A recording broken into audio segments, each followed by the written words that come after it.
Congo, and it comes to what you were able to finally research and understand. What is creating the situation there for these things to continue to happen?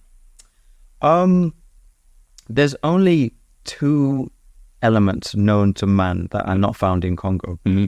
One is called Californium and the other one is called Moscovium. Mm. Every single other element on the periodic table is found in Congo. Yeah. So what's happened is there was the Conference of Berlin in 1885. This is when European colonizers first entered into the Congo. Yeah. Before that, there was Arab colonizers. Before that, it was just Congolese. Gotcha. And other Bantu peoples in Congo. So after 1885, an evil, we would liken him to Hitler, dictator, monarch called King Leopold II. That's right. Entered into Congo. He never actually physically went there, but his mission in Congo was to try and take Congo as his personal wealth. Right. He did it under the guise of civilizing Congo, Christianizing Congo. Mm-hmm. He said, all these backwards people, they need Christianity. Yeah. And between 1885 and 1908, they killed an estimation of between 10 to 20 million people. And when they first went there, they didn't know what was there because it's the second largest rainforest in the world. So Yeah. it's not like it's just easy to get to. Mm-hmm.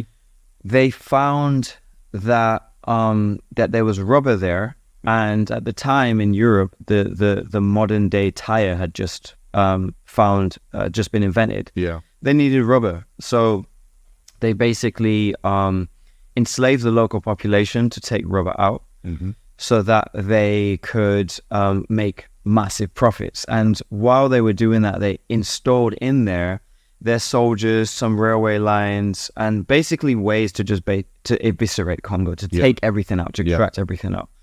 So they halved the population until 1908. This was going on.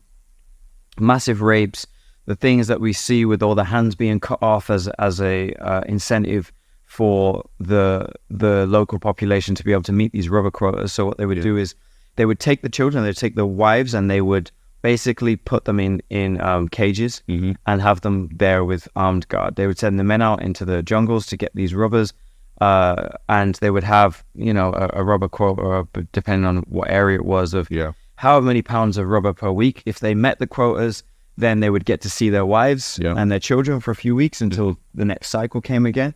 If they didn't meet them, they would chop off their hands. Yeah.